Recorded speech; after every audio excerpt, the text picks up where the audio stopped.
Andrew Jackson, you're saying? Andrew Jackson? Yeah, arguably the greatest U.S. military leader between George Washington in the 18th century and U.S. Grant in the 19th century.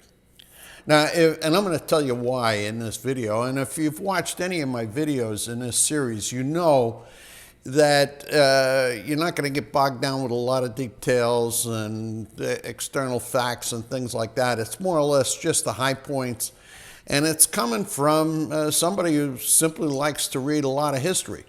So here's my take on Andrew Jackson. Let's go back to the beginning. When he was a teenager, he was involved in the Revolutionary War. He was functioning as a courier for U.S. forces in the Carolinas.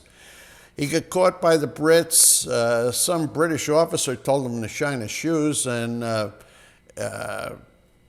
Andrew Jackson told him where he could put his shoes.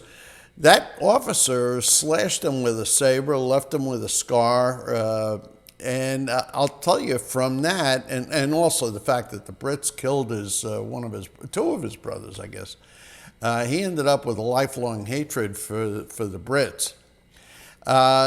But going to his real military career, it actually started in 1801 when he assumed command of the Tennessee militia. Now let me set the stage for you. In the beginning of the 19th century, the United States had some problems in the South. Problem number one was that the Spanish owned and controlled Florida and parts of Alabama. The Brits were really arguing with, well, the Brits' claim was that the Louisiana Purchase was actually absolutely illegal, and they wanted New Orleans because they wanted to control the Mississippi so that they could get from the Gulf of Mexico up to their possessions in Canada. And the third factor was the Indians. The Indians were getting particularly cranky about all the U.S. settlers who were moving into Tennessee, Louisiana, and so on. So anyway, 1801, he takes command of the Tennessee militia, and he fought a number of battles, a number of campaigns against Indians in Tennessee and upper Mississippi, and they're really harrowing things. I mean, they're little in the scheme of things, but they were totally harrowing, and that's where he actually honed, I think, he honed his leadership skills. He had considerable. Now, the big moment was in 1814 in a war with mostly the Creek Indians, in fact, a bunch called the Red Sticks, and he beat them at the Battle of Horseshoe Bend. That effectively ended that Indian War, and the treaty that resolved it ended up adding millions of acres of land in Tennessee, in Alabama and Georgia, added them, and fundamentally evicted these Indians from that area. Now, so that's 1814, and he got a lot of good press from that. 1812, the War of 1812 started, and he was notified that New Orleans was threatened.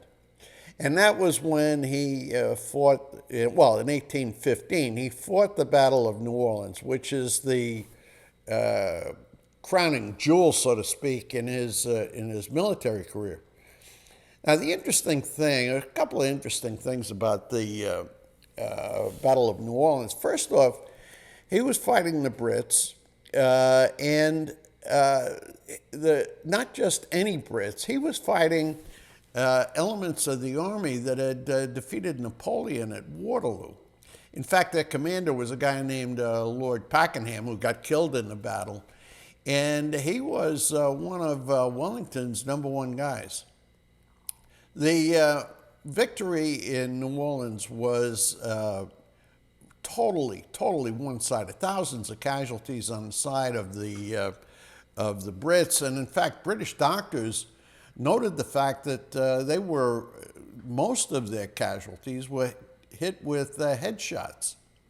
So I guess the Tennessee Volunteers that comprised sort of the core of the military formation he led, uh, pretty good with rifles.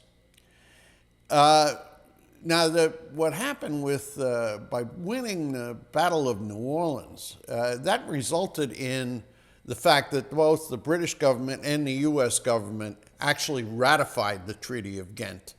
The treaty had been agreed to a few days before the battle, but nobody knew it because of the distance between Belgium and the United States, and also it was still subject to ratification. So anyway, it got ratified, he won the battle, and that ended the British threat to the Mississippi and so on. So he really put that down. Now, shortly thereafter, he was called upon again to fight the Seminole Indian War in Florida, which he did. He was fighting Spaniards and Indians mostly. That ended up in a treaty which resulted in Spain selling Florida and parts of Alabama, parts they controlled, to the United States for, I think, $5 million, something like that. So now Andrew Jackson, he has added vast amounts of territory to the United States. He's secured a substantial part of the West. I would say, by any measure, very, very successful military career. Of course, he goes on to be president, and his presidency was very controversial, but I think there's no question but that his military leadership was, absolutely excellent. A few things about it. One thing is, it was complete on-the-job training. West Point didn't exist in the beginning. He had no formal, meaningful military experience like some of the Revolutionary War generals who served under British officers and learned the trade, fighting with professionals. So he's self-taught, and what he learned was how to motivate men. He was absolutely devoted to them. In fact, in the campaigns between 1801 and 1814, he financed a lot of the supplies and whatnot for his troops out of his own pocket. So that was one thing. He was self-taught. The second thing was that you have to bear in mind, he was in miserable health most of the time. He was carrying slugs in his body, lead slugs, from a couple of duels that he had fought. And quite frankly, lead poisoning. Plus, he was subject to all the ailments that were common in the 19th century, early 19th century, with the state of medical science, what it was. So he was in really, really bad shape for most of his important victories. Put it all together, you've got a guy who managed to lead them intelligently and efficiently, and who overcame a lot of personal odds. Andrew Jackson is a guy who's worth paying attention to, and I'm not going to take any position one way or the other on his presidency. But the one thing I will say is that between George Washington and U.S. Grant, he was by far the greatest U.S. military leader in that period, that first half of the 19th century.